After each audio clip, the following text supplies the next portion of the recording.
I met I met Wes Jackson, I don't know, about 25 years ago, at the Land Institute in Salina. I was at another meeting in Wichita, and uh, a group of us drove down to meet with him. And it was an interesting meeting, but there wasn't a whole lot of memory of that when we reconnected here just before the conference. And one of the things we did was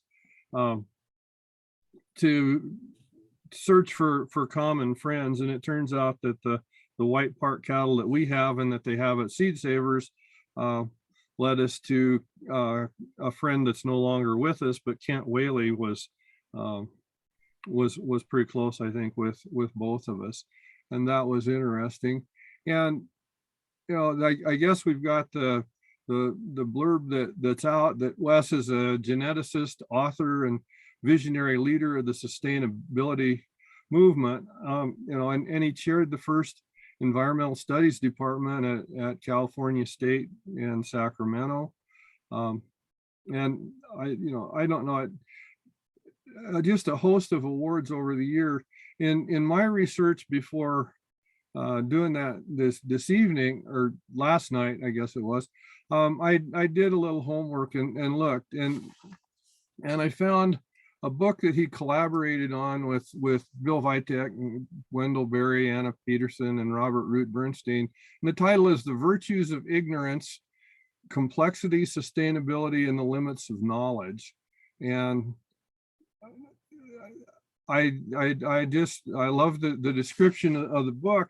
The authors concluded that we have to accept the proposition that our ignorance far exceeds our knowledge and always will.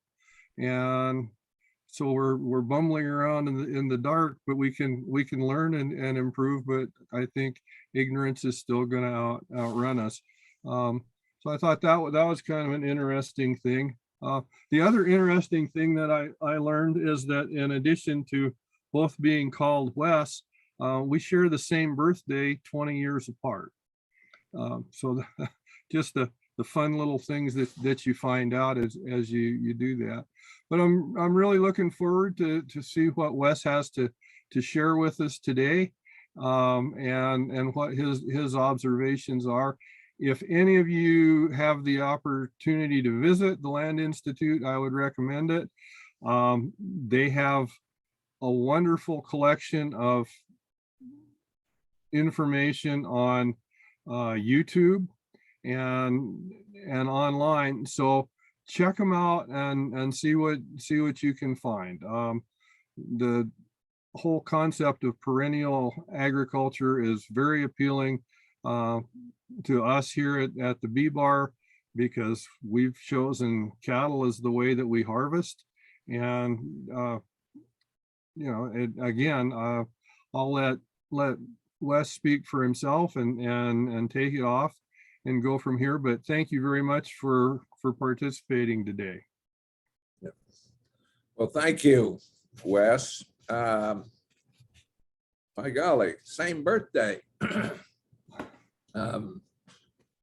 It's a good thing I don't believe in spooks, because I'd try to make a big thing out of that two Wes's born on the same day and so on. Well, it's great to be here. I would like to be in Montana. You call this the Bee Bar? When I was a kid, there was a radio program about Bobby Benson of the Bee Bar Bee. Is that where that name came from, or did that radio program come out of the Bee Bar? Well, I don't know that there's a relationship. We just have the bee in front of the bar. We don't have the following bee. So that's where we are. But it's the original brand from when the ranch was homesteaded in Park County. What year? Late 1800s. Yeah. Well, I was thinking about this November on the 22nd of November in 1886, there was a blizzard that came through that wiped out the cattle industry in Montana, the Dakotas, and so on. I heard about that a lot as a kid growing up, because 1886, November 22nd, was the day my father was born.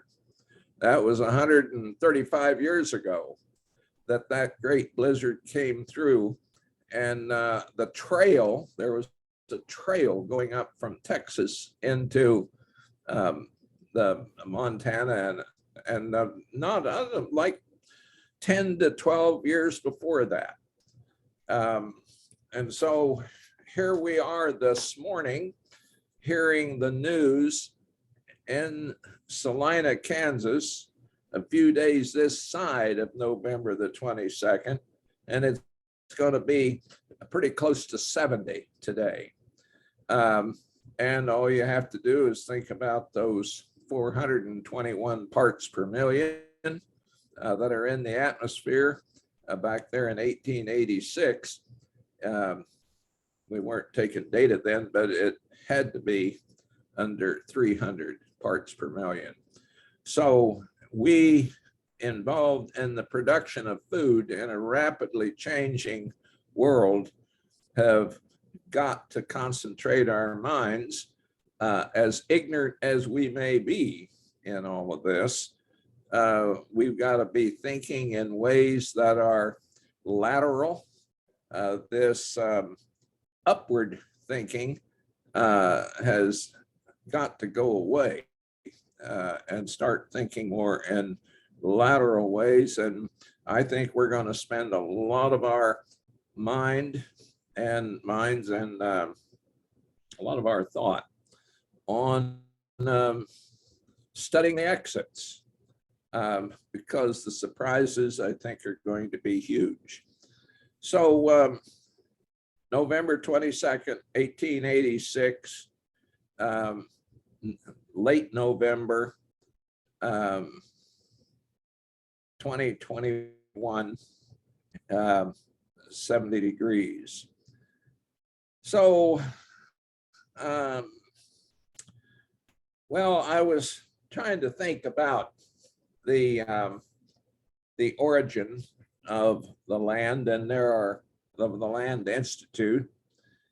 We did start in 1976. At that time, we said we were devoted to a search for sustainable alternatives in agriculture, energy, shelter, waste management. And less than a year had passed, and I took my interns, and I don't know, 5 or 6 of them, on a field trip to the Crunza Prairie, where ecologist Lloyd Hulbert showed us around all over the prairie, talking about the various, the history of the prairie. I think it might have been there or shortly after that I learned that the prairie had gone through all interglacial periods of the Pleistocene. In all interglacial periods of the Pleistocene, the prairie was here in Kansas. Now, that wasn't true up in Iowa, but in Kansas, this is what the vegetative structure was during all interglacial periods. And so in a way that sort of sets a standard, it seems to me.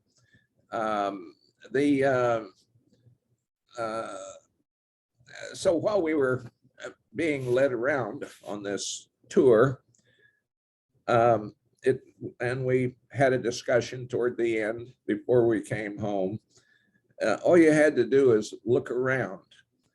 And what I was thinking as I was looking around, I just read a General Accounting Office study that had been put out, I don't know, a few months before. One of those kind of studies that you put to the side and think, yeah, I got to read that someday. That's probably important. Well, somehow I managed to read it, and it looked to me that soil erosion, according to the study, was about as bad in the 70s as when the Soil Conservation Service was formed back in the 1930s. And I thought, how can this be? You know, thousands of miles of terraces, grass waterways, an organization put together in the Roosevelt administration, tremendous esprit de corps among those working in the interest of stopping soil erosion and so on. And that kind of set me off because I could see on the way from Salina up to near Manhattan, Kansas, where our land grant school is, you know, you could see the crops all depended on fossil fuel. The chemical contamination of the land and the water was already being recognized. You know, how can this be? And yet here is this prairie, no discernible soil erosion, and no introduction of chemicals that our tissues have not evolved with. What's going on here? Well, what's going on here on that prairie of nature, nature's prairie, what's going on is perennials grown in mixtures. The ecosystem tends to feature almost everywhere on the planet perennial mixtures. So there's something about the ecosystem concept that is fundamentally different than and featuring diversity and the perennials that is different than those annual grain crops that we're growing. So that is what set me off. And my friend Wendell Berry, who is one of the great literary scholars, certainly of our time, he knew a lot about the history of earth abuse through agriculture. He also knew a lot about people I'd never heard of. I didn't know of Sir Albert Howard, who the grand old dean there at Cornell. He talked about nature a lot. And then of course, Liberty Hyde, no, Sir Albert Howard actually was in India. And he was looking at the standard. Liberty Hyde Bailey was the grand old dean at Cornell. And then Wendell drew my attention to Alexander Pope's poem, The Epistle to Burlington, where Alexander Pope said, consult the genius of the place in all. And Wendell actually went back through the literature of looking at the history of the idea of nature as measure or nature as a standard. And, you know, Shakespeare and As You Like It has the Forest Judge. He talked about Virgil. He even went back to the biblical Job and said there are plenty of references of looking to nature. And but he also said that after Pope, the idea of nature having value to inform us kind of went underground. And when it emerged among the scientists, and that's Liberty Hyde Bailey, Sir Albert Howard.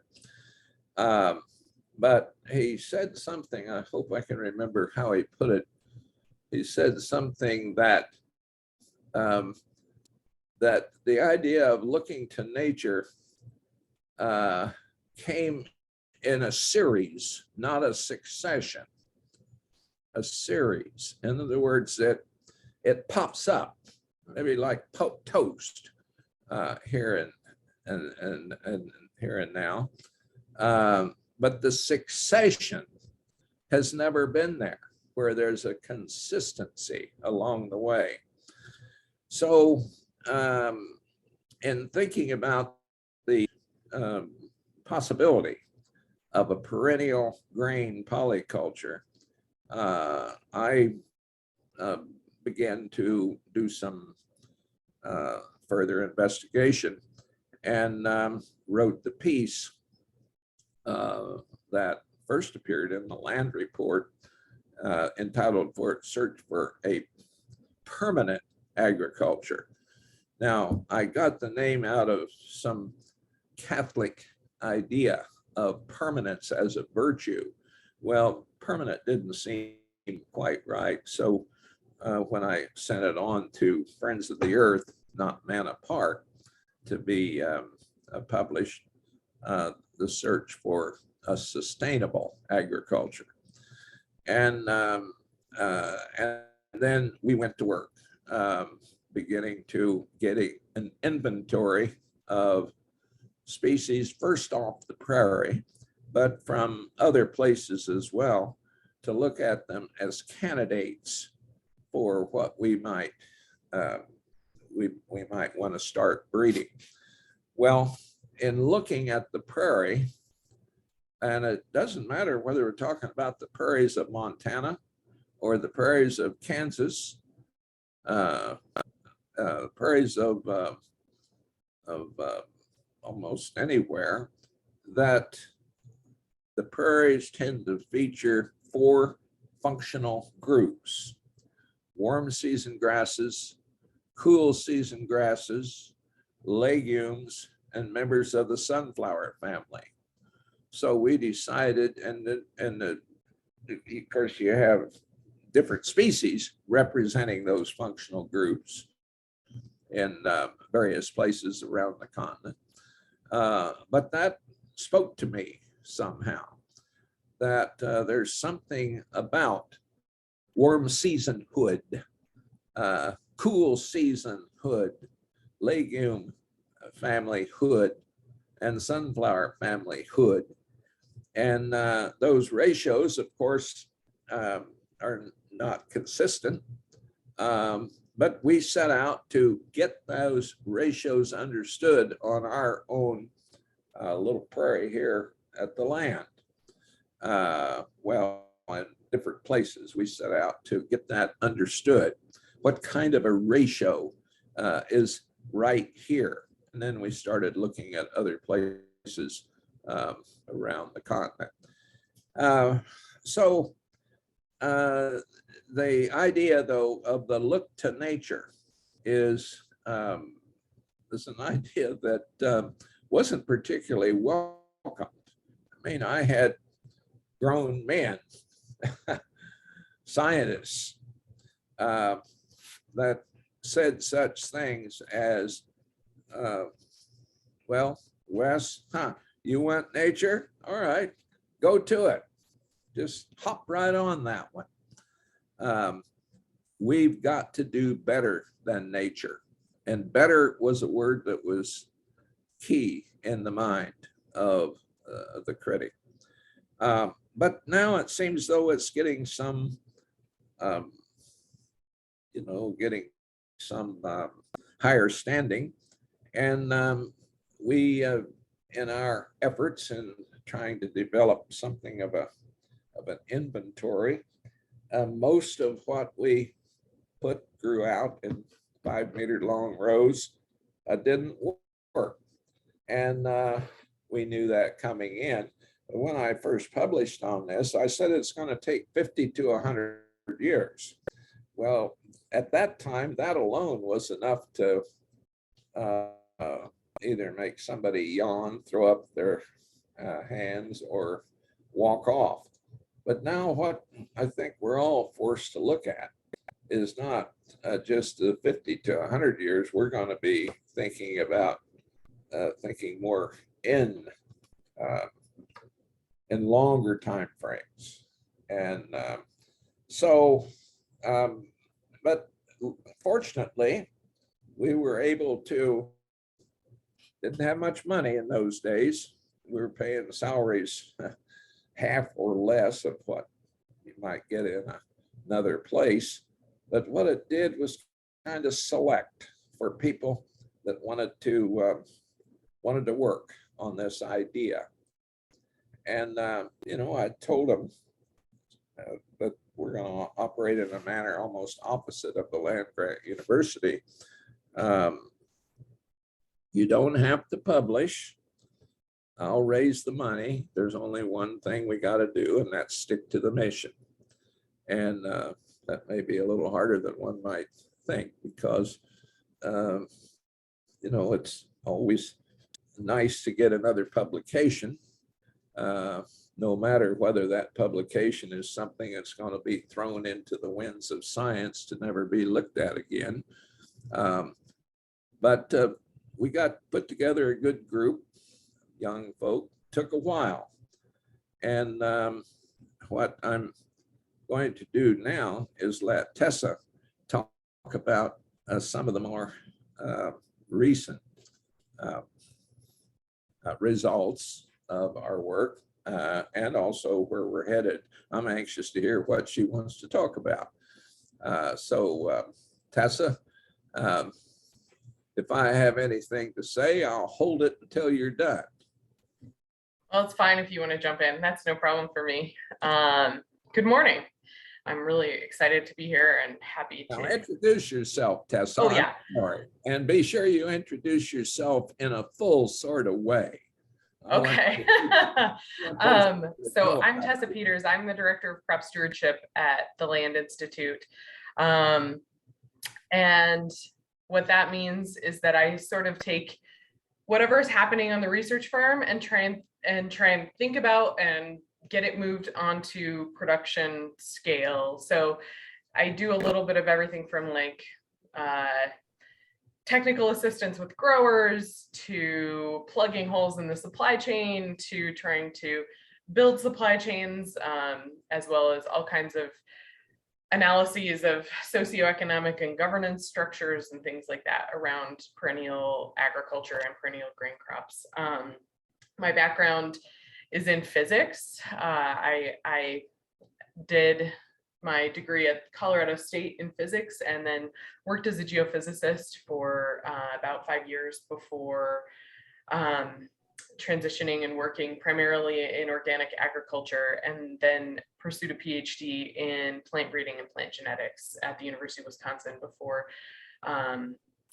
I first actually used to live in Montana, in Missoula, and worked with Organic Seed Alliance, which some of you may know, for a little bit there, and then now work for the Land Institute. So that's a brief history, hopefully satisfactory. But yeah, so I have a diverse background, and I'm excited to be here this morning and tell you guys a little bit about, I think Wes has given a good description kind of the origin of the Land Institute, and how things evolved, and where, the ideas for perennial grain agriculture in diverse mixtures came from. And I'm hopefully going to kind of pick up the thread and tell you a little bit about where we are with some of our crops. So I think, can I share my screen? Let me. Yeah, Tessa, you should be able to. Okay, let me do that quick. Here we go. All right, so I like to start by just kind of reiterating what Wes is talking about in terms of the timeline. So I think about the timeline for domestication. This is for the crop Kernza, but it could be applied to any of the crops that we work on, really. So, major crops were domesticated about 10,000 years ago, and then there was a green revolution 60 years ago, and here we are 15 years ago, Kernza domestication started. So now maybe closer to 20 years, but still we have this 9,000 985-year gap that we're filling. So I think it's important to just start with that. The Land Institute, we have 5 program areas: perennial grain crop improvement, ecological intensification, crop stewardship, ecosphere studies, and then our international research initiative. So I'm going to kind of leave the last 2. Wes is the expert in ecosphere studies, so if he wants to touch on that, I'll let him. And the international research initiative is really just getting its feet under it. So I'm not going to say too much about that, because I think we're still in the beginning stages of knowing exactly what to say about it. So I want to talk a little bit about the 2 paths that we approach perennial grain crop development from. One is domestication. So we look at crops that are wild type and try and make selections for traits that get those crops, that make those crops particularly useful for humans. So those kind of traits are things like, larger seed size, reduced shattering, and the ability to be grown in rows and things like this. So these are really important traits that we look for, or that we start to select for in perennial grain crops that are being newly domesticated. And then we also approach perennial grain crop development from the other end, which is perennialization. So taking a wild relative that is perennial and crossing it with a domesticated annual grain, and trying to bring the perennial nature of the wild type in with all of the things that we like about the annual grain, which has large seeds and is easily harvested and things like that. So these 2 paths are it's plant breeding is a slow process, so it takes time to make these selections. We also have ecological intensification. So once we have these crops and we know that they have qualities that we really like, we also have to figure out how to grow them. There are diseases, there are pests that we have to think about, particularly in perennials, right? In an annual cropping system, you can rotate out of a crop in order to avoid those diseases or to avoid those pests or to break that cycle.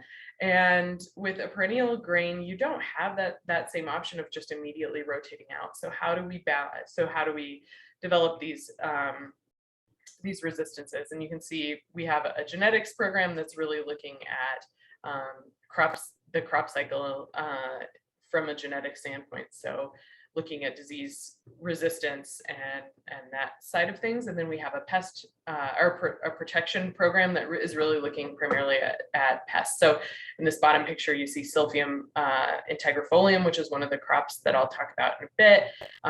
It has a native pest in Kansas that a lot of work has been done to protect those plants.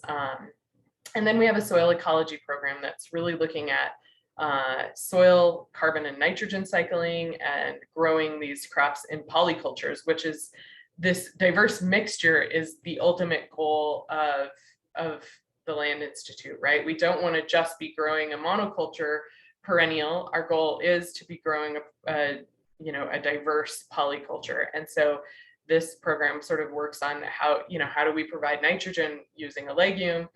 You can see up here in the top left corner some plants that are being grown with different varieties. So these are Kernza, intermediate wheatgrass being grown with different alfalfa varieties, looking at nitrogen fixation and how that nitrogen is then distributed to the intermediate wheatgrass plant. And then crop stewardship is the program that I lead, and I'll be kind of talking about some of the different activities that we do. But we're really working to think about the broad lens. So how do we make sure that these crops are being grown to maximize their impact on the biophysical and socioeconomic worlds? We want to make sure that growers are making a living. We also want to make sure that, these plants are actually being grown at what is the maximum benefit to the ecosystem. So again, looking toward that mixtures. One of the crops that is in very early stages that we're looking at, but that many of you are probably really familiar with, is Sandpoint. Again, we're in the really early stages of domestication as a food crop. You all probably know it as a forage crop. This field is one on Land Institute land. So we're looking at a bunch of different varieties, making selections, and looking at breeding this crop for traits, again, that would make the seed particularly useful for as a food crop for humans. So this crop does not, it has asynchronous flowering. So we're looking at, how can we get it to flower more at the same time? Or is there a way that we can adapt our harvest methods so that it doesn't have to do that? And then making sure, to breed for things like shattering so that it's not just dropping all of its seeds all the time. Again, this is very early stages. We're talking about, I think the first selections were made probably last year, so really early stages. But of course, it really benefits because there are knowledgeable seed growers, including many in Montana, who know how to grow this crop and harvest it for seed production. So we're learning a lot by working with growers in Montana. So that's kind of what's happening on the breeding end. From me, I'm really looking at, okay, so if this is going to be a food crop, what has to happen next? So I'm working on building up the knowledge that we need to seek GRAS status. GRAS stands for generally regarded as safe for human consumption. So that's a status that you have to have with the FDA to get a food into the marketplace. And so we're seeking that for Sandpoint to make sure that it doesn't have like any alkaloids or things like that that could be detrimental to human health. And we're also trying to find folks who are interested in trying to process this grain, get the hulls off, those kind of things.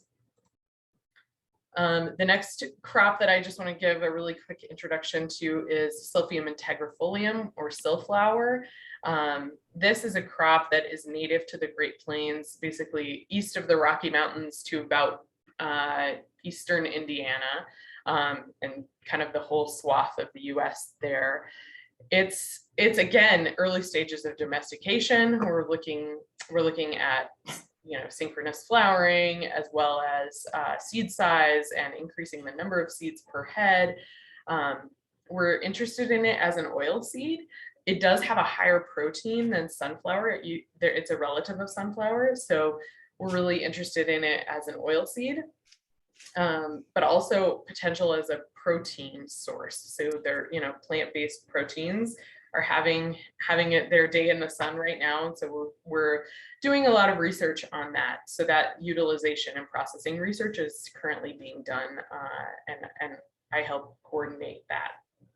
And then, it's also a really important pollinator crop. It flowers from about mid-July to like mid-September or even late September, depending on the weather. And so it's a really fantastic food source for bees when during that kind of time when there's a dearth of other wildflowers blooming. So and certainly a dearth of other crops blooming. So this is a really important, has a really potential importance as a pollinator crop for both native bees and also for beekeepers.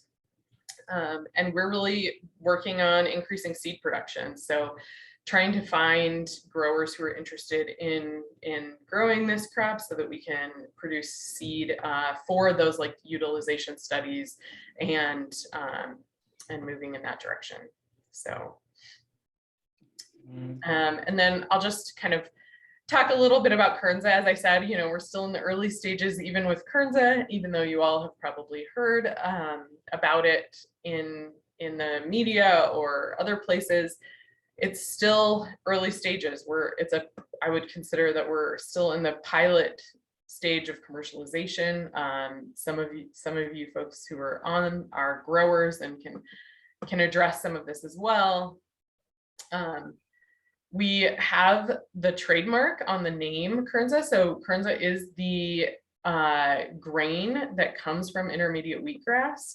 So again, it's a forage grass that's been grown in the US for about 100 years. We've worked to make selections that make it more useful as a food crop for humans. This is actually a Silphium root, so sorry for the picture. This is not what a Kernza root looks like, but what a Silphium root looks like. Anyway, yeah, so we're really working on valuing it for ecosystem services. So understanding the carbon and nitrogen cycling is really important. We know we have really good data around water quality, so we know that it's a fantastic nitrogen scavenger. So for land or for water sources that have high nitrates, it's already been used to help remediate. Because of the large root, there's a lot more organic matter, improving the soil health, increasing water infiltration, reducing erosion, all of those things that go into soil health. And there are reduced chemical inputs because no pesticides or herbicides are allowed to be sprayed on the grain that is sold under the trade name, because for human use, yeah, there's nothing available. And of course, reduce tillage because you're growing this in a perennial system. So we also have the trademark because we want to make sure that it remains a viable investment for growers. So we're building a growers association and a business association to explore, how to communicate internally and externally to make sure that growers still have a voice in how the crop is being stewarded and are able to make a living based on pricing and things like that. So we've also seen this year the Perennial Promise Growers Co-op is, I think, officially formally incorporated in Minnesota, and so that's been a really big and exciting development as well to see a growers organization contributing to this work. And another reason that we have the trademark is that we really want to make sure that we're really laser focused on improving yields so that the price of Kernza becomes manageable for the average person, becomes affordable. So over the last 3 years, which is really the timeline, like there really have been only about 3 to 4 years of growers who are growing Kernza for production. And over that time, we've seen yields increase greatly just from improved knowledge and management. Growers are great experimenters and have made a lot of really fantastic improvements in understanding in how to grow this crop for grain. And then, of course, there are new varieties coming out. So you can see here on the left, this is like a Kernza cycle 0, and then on the right, cycle 11. So you can see the grain size is greatly increasing. As we see those new varieties coming out, we expect the yield to increase greatly as well. And then finally, we get to build this network of folks who are working together and bringing Kernza to market together with a network of community support. So I just wanted to talk a little bit about why we have that. Finally, it also tastes really good, which is a great differentiator in the marketplace. So I don't want to take up too much time. I'll throw it back to Wes, but I just want to say thanks. There are so many institutions helping with, everything from breeding to the social sciences, not just in Kernza, but in perennial grain crop development in general. So I want to acknowledge that this is not a solo endeavor. The Land Institute has so many partners that are making really great strides and are helpful for us as well. So. Okay, well, thank you, Tessa. Am I on? Yeah. Well, that's what you might call an overview that has to do with the science of it all. And from the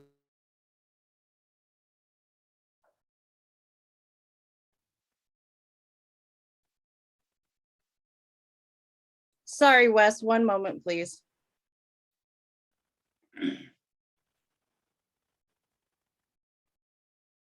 There you go. You should be good now. Sorry about that. All right. So anyway, thank you, Tessa.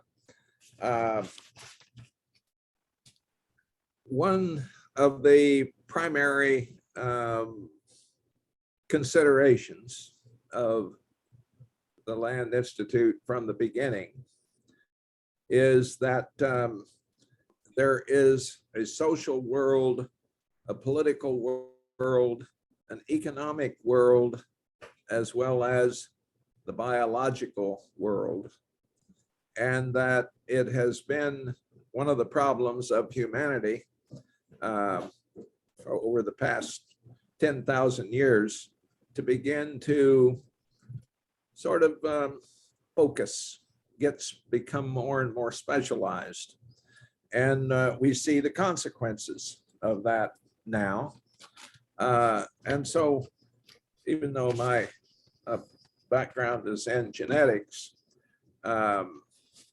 if we were to ignore that social political, it'd be like trying to create a satellite of sustainability and expect it to safely orbit the extractive economy. We have an economy that is inherently destructive. And so we have what's called an ecosphere studies program here at the land. And Aubrey Sturm is that directs that effort. I'm a part of the effort. But before we put Aubrey on, I just like to tell a little bit that some of you may have known Gary Snyder's poem.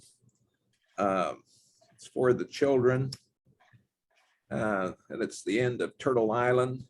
And he says that the hills of statistics go up, up, up. The hills of statistics go up, up, up, even as we all go down. And he says that if we make it, we'll meet on the other side. And on the other side, there's a future. And so as we start this downturn, we've been, over the last 10,000 years, been going like this. But as we start this downturn, that is a new world. I think it's the most important world in the history of Homo sapien. So I look at all the machinery. I look at all of the stuff in the lab, and I realize that it is a lot of stuff that's making it possible to make this transition into this sunshine future. And the question is, on the other side, when we have these perennial grains, are we going to need that same stuff to keep going? And I think the answer is no, we don't have to. That even someone in the upper Paleolithic would know what to do with the perennial grain polycultures. But to give a broader sense of what the Ecosphere Studies program is about, I'd like to turn it over to Aubrey Sturm, who has a PhD work, has a lot to do with not only prairie, but Native Americans and so on. So Aubrey, why don't you take this chair and tell us what ecosphere studies is about.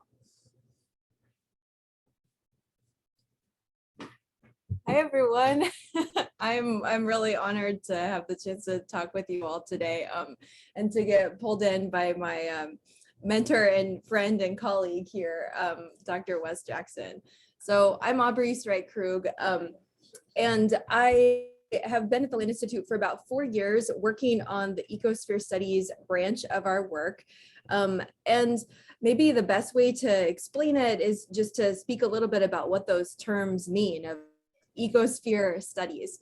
So the first word, ecosphere, is a way of talking about how the living and non-living parts of our planet are interconnected and integrated. So the things that we might normally separate, the atmosphere and hydrosphere, lithosphere, from the biosphere of life, those things all integrate together, and we have to understand and recognize our own human interdependence in that ecosphere, and how that is really the context for all the work that we do. So that recognition of the kind of larger planetary limits and the way that humans are part of nature and connected with the planet really sets the stage for the long-term work of the Land Institute on agriculture. So we have to understand and think about agriculture within that ecospheric context. And our program brings that knowledge to the work of TLI.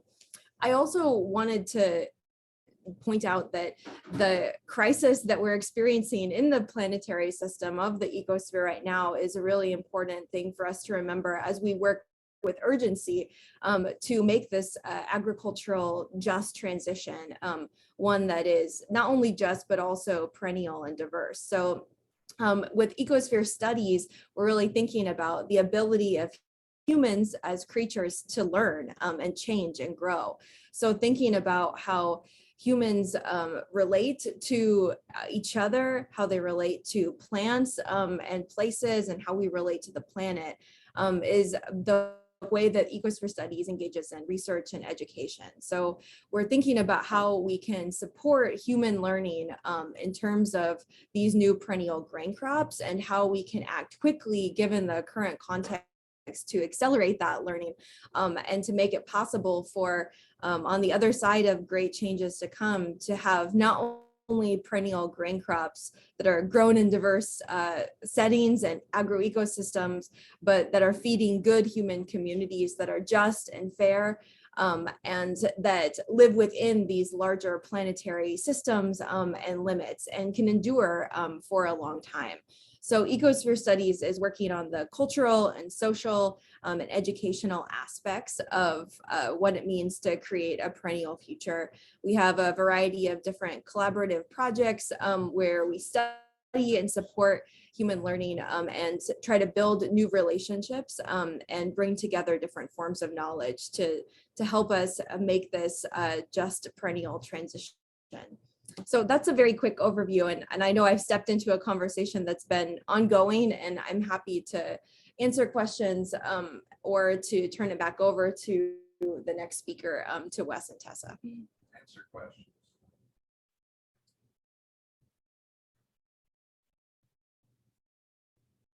Yeah, well, any questions?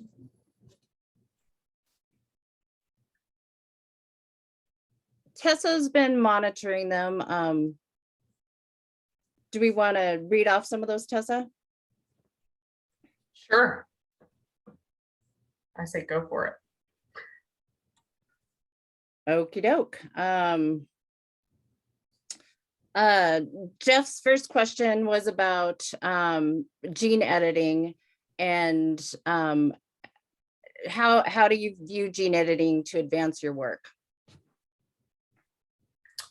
Yeah, and my response to that is, we don't have a stand on gene editing in general. But none of our crops have used gene editing, so for their development.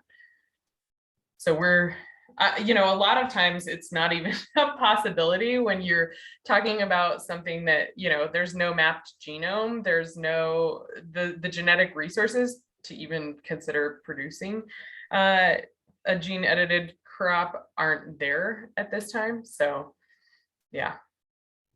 And then I think Jeff was asking about like why we don't take a stand on it. And I think in general, we aren't an organization that takes stands on much other than on perennial polyculture and our belief that that is a really important solution to our current climate crisis. I'll let Wes or Aubrey say more about that if they want. Go ahead, Aubrey. Yeah. Well, we take stands. We just don't take stands on the universe or the mind of God. But we do a lot of thinking about the social, the political, economic,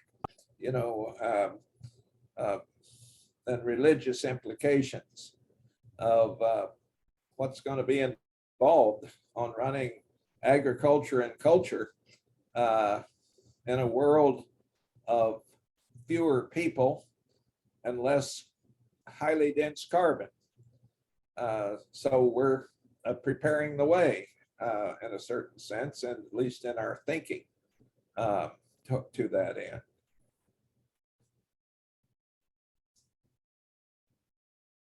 Next question. Did you want to talk about the how long is the useful life of Kernza? Sure. That it's still new. Yeah, so we're really working on how to figure how to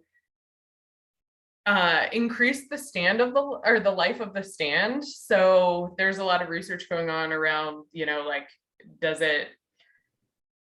are there ways that we can sort of stress the plants, in a way that will make them produce grain for longer? So there is that research ongoing, but at this time, we're really recommending that folks plan on 3, maybe 4 production years for grain, and then another year to 2 years of forage beyond that. Okay, good deal.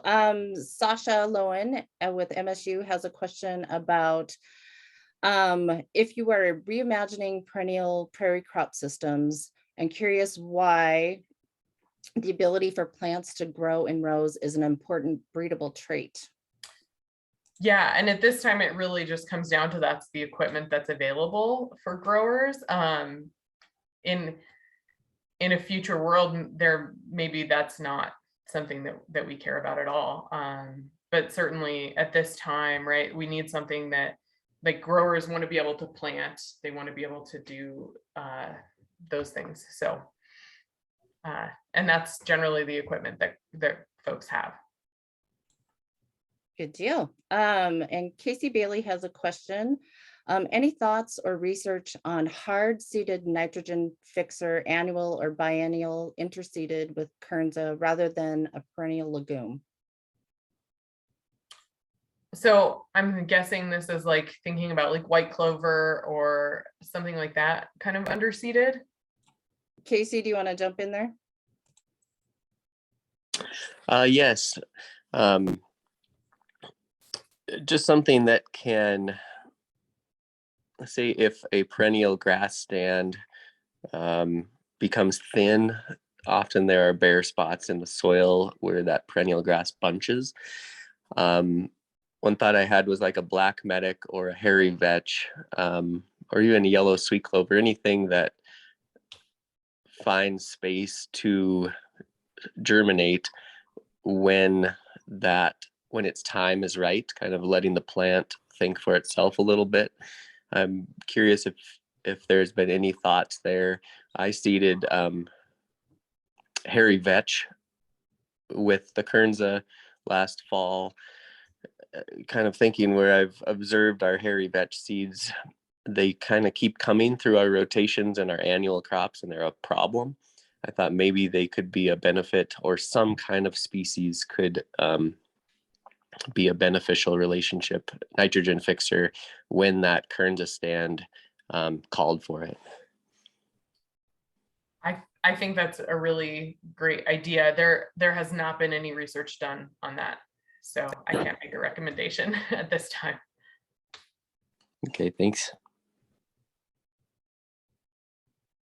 An opportunity, Casey. Doug Crabtree has a question about Wes's comment on a world with fewer people, to please expand and relate that to the need for perennial grain crops.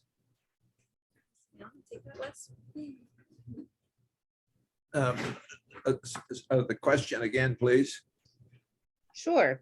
Your comment on a world with fewer people, could you please expand and relate to the need for perennial grain crops?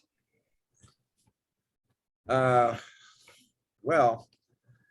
there was a world in which we, as recently as 1927, we had 2 billion people in the world only. And now we have almost 8 billion. Within one person's lifetime, we've gone from 2 to 8. In that world of 2 billion, we had serious soil erosion. As long as you have those annual grains, you're likely to have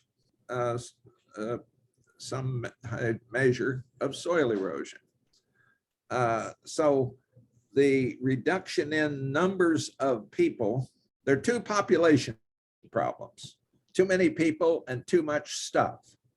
So we're going to have to get by with less stuff, even as we get by with fewer people.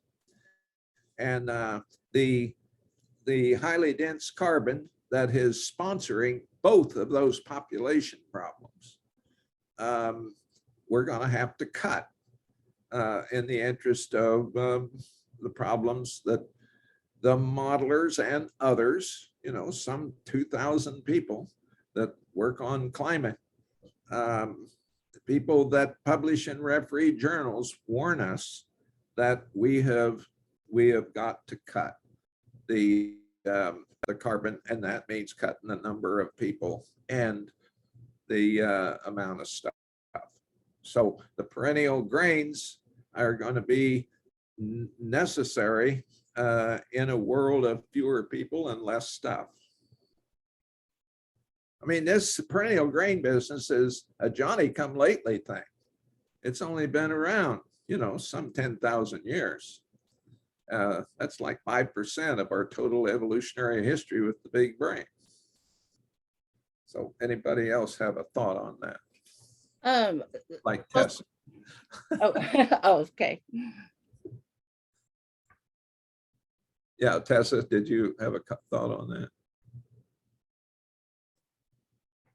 Well, never. There is a question from Sasha about breeding for high carbon atmosphere as part of the thought process. So anytime we are making selections in the current atmosphere, we're making selections for, you know, for carbon at that level, but we're not like creating, we're not creating any kind of, what do you call it? Like artificially high carbon scenario where we're making selections in that scenario. And we had another question about, will Kernza grow in partial shade? No, it really likes the full sun situation. We have a lot of folks who are interested in planting it, you know, between rows of tree crops, or in vineyards or things like that. But it really, in general, it likes the full sun. So it's not recommended at this time.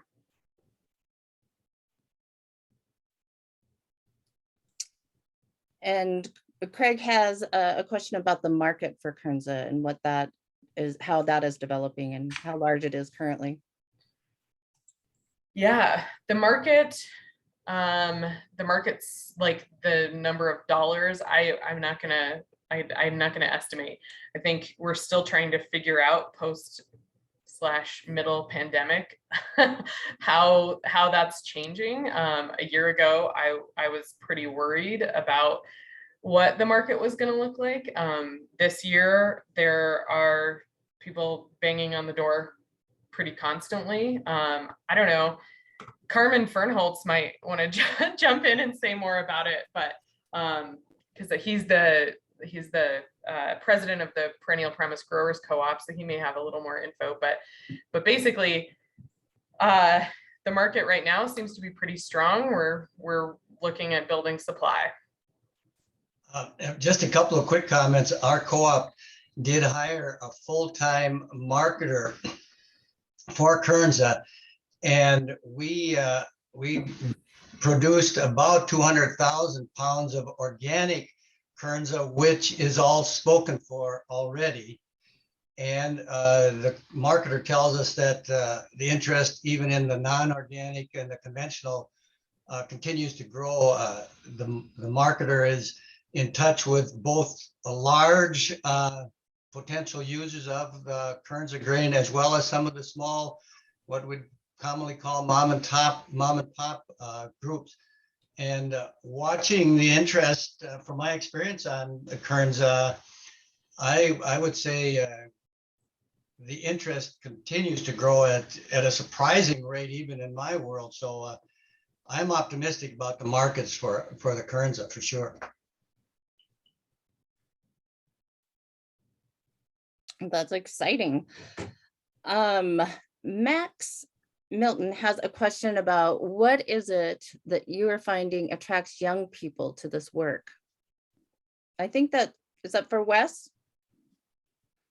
For anybody. Yeah, for anybody.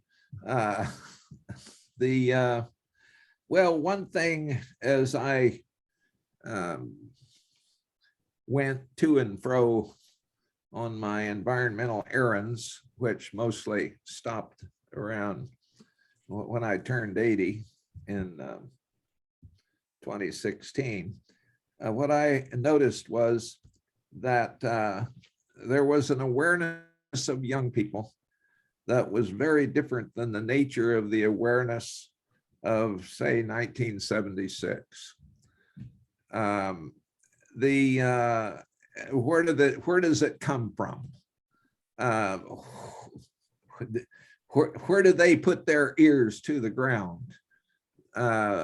It's in the atmosphere, and we can't explain, I don't think, what it is precisely, other than that the times are changing, and the doubtful uncertainty of about the Industrial Revolution is showing up among the young by them not wanting all that much that the Industrial Revolution had been promising and fulfilling some of those promises. So with respect to the young catching on at a rate that is faster than my generation was able to catch on, I've wondered, what is it? It shows up in music. It shows up in, well, the internet, of course, which wasn't anything like it is now. So I don't know, there's a chatter, perhaps, that causes folk to realize, yep, we're going to have to down power. And that the Enlightenment, you don't hear them talk about the Enlightenment, but they're at once products of the Enlightenment, and at the same time, the Industrial Revolution, which was a kind of a product of the Enlightenment, they're having doubts about that. So I don't know, that's a wandering explanation as a way of saying, I don't know what all it is that's standing behind it, except that times they are a-changing.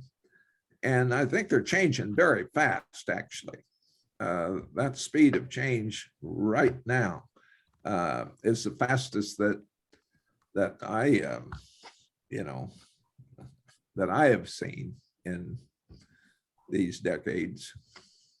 Well, Wes, just a quick comment, because I think you're right on, but I have a young farmer who's taken over my farm. And I see in these younger people a need for utilizing their own creative skills. It's not read the label and follow directions. It's looking at new challenges that meet their needs. And they weren't finding it and aren't finding it in the industrial agriculture age. So they are looking at how they can utilize their creative skills. I see it in a lot of young farmers. Mm-hmm. Yeah. I think there's also a positivity to this work. There is like an actual, there's a lot of doom and gloom, and this is like, there's a way to make positive change. And that I think is also a big draw.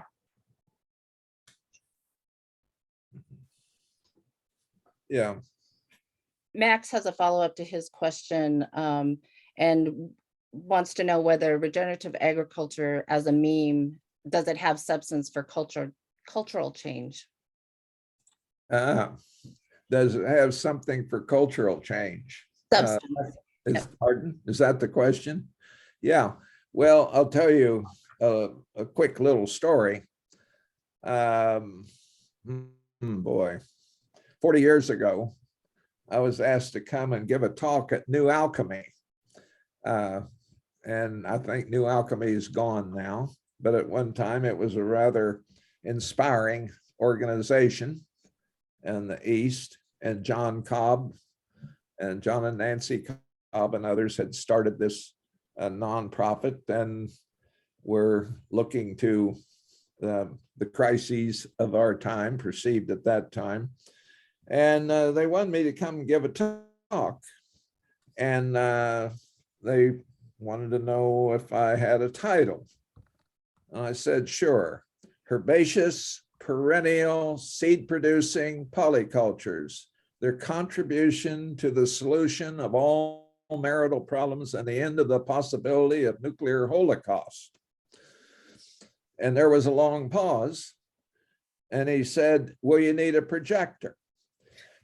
Now, that was considered rather funny, but at the same time, what we at that time were thinking about, even though it was something of a joke that I was putting out there, we were acknowledging the need for for solving for pattern, and to not simply be solving for one thing.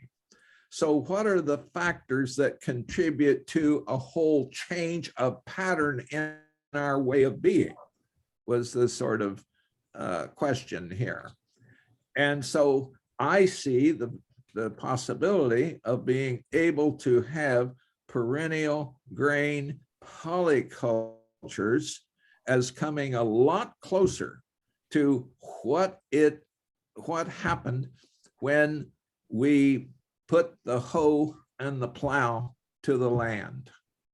It was that destruction of it was the first getting at what Amory Lovins called the young pulverized coal of the soil, to be able to get that carbon out of the soil and translocate it to big seeds and lots of them. That was a mining operation right there. And for us now to come on with what it was that we disturbed, doing this now in a technical sort of way, that is perhaps the beginning of a journey. And maybe 200 years from now, it will be cited as one of the early beginnings of the downpowering that was necessary to deal with the momentum of the time. And so here's the thing, and this is tough. If you look at the trajectory from the time that we started agriculture, and going through getting that young pulverized coal of the soil, and then get the forest to sponsor the Bronze Age and the Iron Age, and then the coal, the oil, the natural gas. We have been in a Ponzi scheme.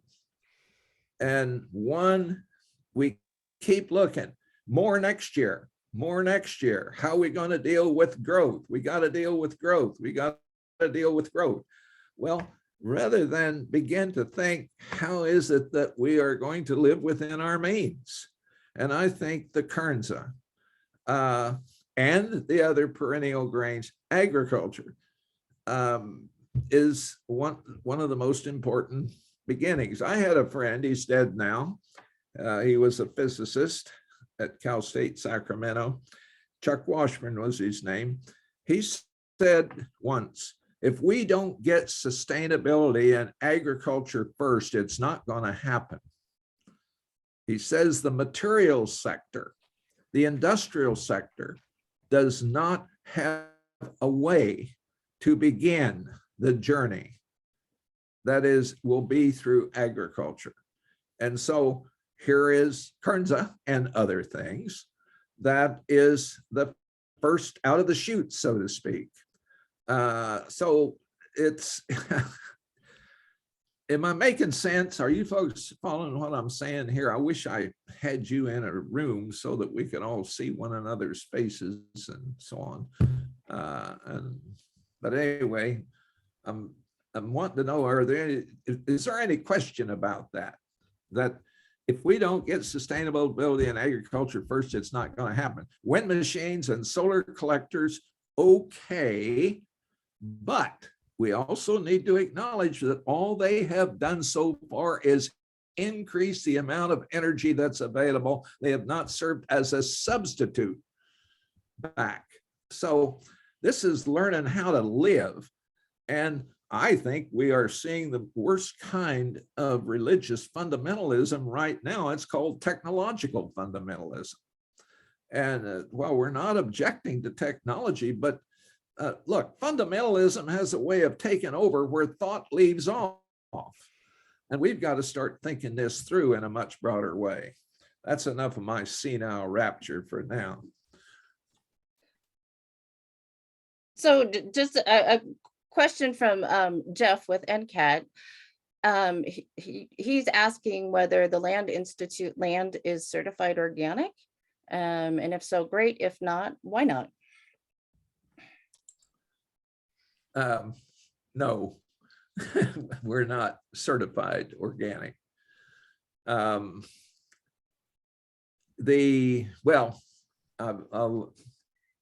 Tessa, you want to answer that? Sure. I don't know that there was like I haven't been privy to any conversations where there's been any kind of like reason given or whatever. The thing that I know is that sometimes we're working with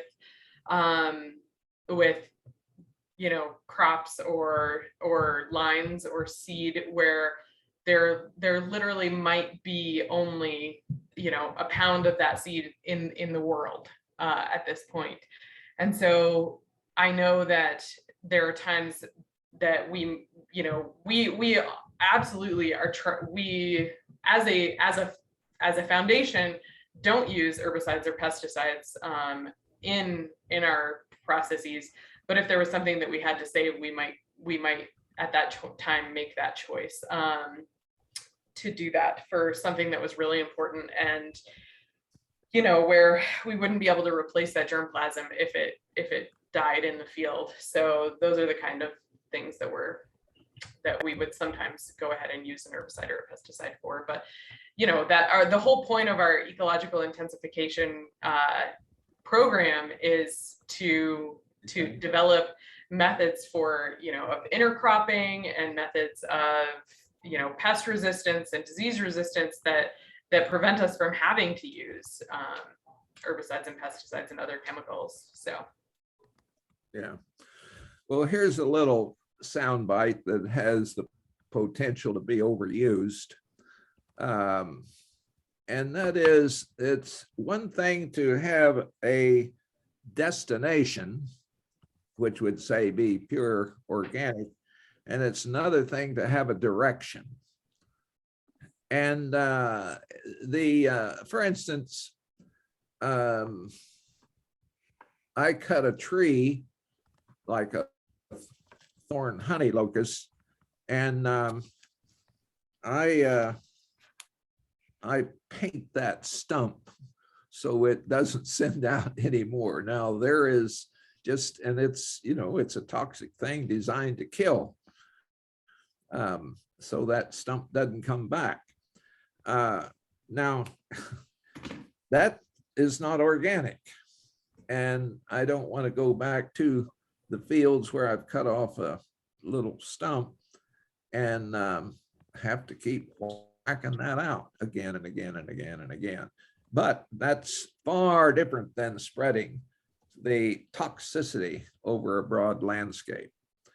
So, you know, this, the direction versus a destination maybe is a useful concept for a while until we all get tired of it. So I have a couple agronomy type questions here. One, how does Kernza respond to grazing? And how is grazing best integrated with grain production? And then there's also a question about the nutritional profile of Kernza and how it compares to other ancient grains such as spelt, emmer, and kamut. All right. I can tackle those. Okay. There have been actually quite a few studies on Kernza, integrating grazing with Kernza, and we also have a lot of growers doing that. I think the really, so it does really well with a defoliation, whether that's grazing or you can do, they've also done at the University of Minnesota a couple of studies where they take both a fall and a spring harvest for forage. The important thing to do is to make sure that you're really watching your field and that you're not harvesting or grazing as soon as those as soon as the stems start to elongate, because of course, like that's where the grain head is going to be. So, you know, it takes monitoring and it takes a little bit of finesse to make sure that you're not grazing off the part of the plant that's going to produce the grain. Certainly, you know, it was bred as a forage, so it's a really fantastic forage. There is some information on Kernza.org about that, and yeah, if I think it was Doug Crabtree who asked that question, feel free to reach out to me. I would be happy to share the grazing studies with you as well. Yeah, and then the other one, you know, we have not compared Kernza to emmer or spelt or kamut, but we do have available on the website on Kernza.org just a nutritional comparison to wheat. So if you have the information around spelt, emmer, and kamut, you could easily, I think, compare that. It is a high protein grain. And so it has relatively high protein compared with wheat, something we're at about like 19% protein, and lower carbohydrates than wheat. So, and higher antioxidants and things like that too. So certainly I'd be happy to forward that information to anybody. We have a couple more Kernza specific questions, I think, but there's one about Caragana, the Siberian pea shrub, and that it seems to have potential for perennial, as a perennial edible legume. Is there any work being done from your angle? I'm not familiar with that crop, but I wrote it down, and I will ask our legume breeder if he's doing any work with it. He's working with several different crops, or with several different potential crops. So he probably knows about it, but I would defer to him.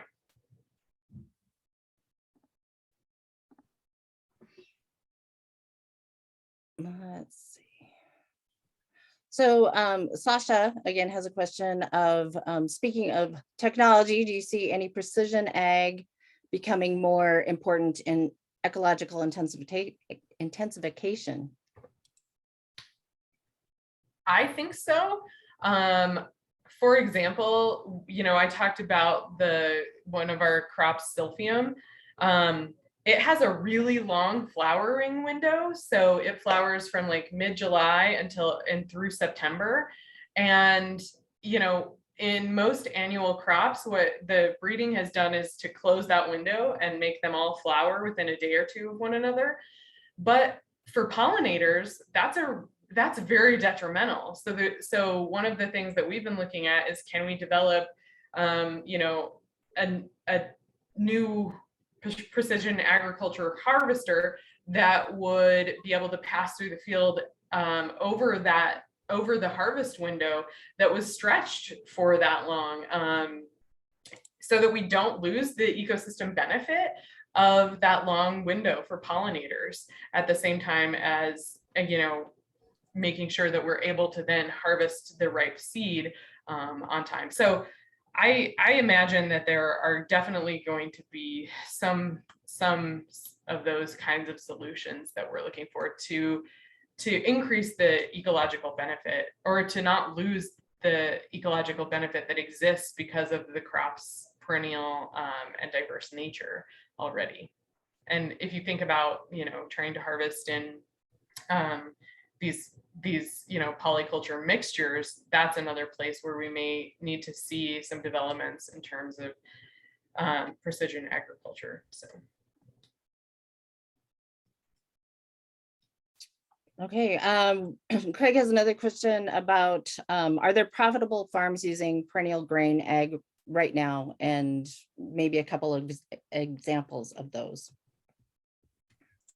Well, the only perennial grain Kernza is really the first commercially viable perennial grain on the market. And, I don't think any farm is using a single crop to be completely financially viable. So I will say that I hope Kernza is contributing to the financial success of farms that are using perennial grain agriculture as and hopefully will continue to increase the number of perennial grains that they are able to use over the coming years.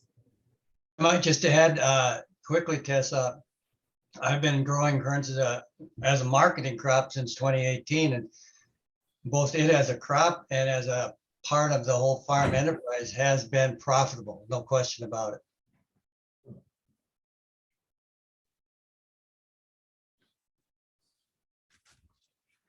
Okay, well, wow, thanks for all the really good questions. I think we got caught up on them pretty well. And I am going to hand this over to Wes Henthorn to sort of wrap things up, but I'd like to first thank Wes Jackson and Tessa and Aubrey and Emily for their time and efforts here. It's been a really good session. So Wes Henthorn. Okay, well, thank you, everyone from the Land Institute, especially Wes, for taking the time to be here with us today. In our transition from a live conference to virtual, I had some pretty deep concerns about what kind of participation we were going to be able to generate. And there have been over 60 of us on this call, and I'm really pleased with that. Thankful for the information and the time that you've spent with us. And I guess that from my perspective, the thinking of the social consequences of what we do in agriculture is not something that occurs to me, when I'm up to my knees in whatever it is I'm up to my knees in outside. So it's really a good time to hear that.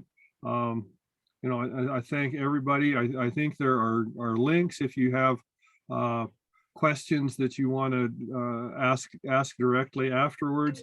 And again, there are just a whole host of resources online. Again, the Land Institute's YouTube channel has so much information. I'd suggest that anybody have a look there.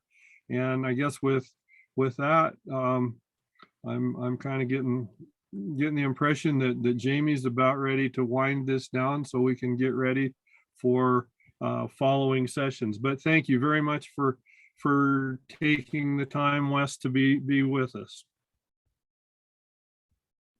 Well, thank you folks for having us. Next time in person. Amen. Thank you again.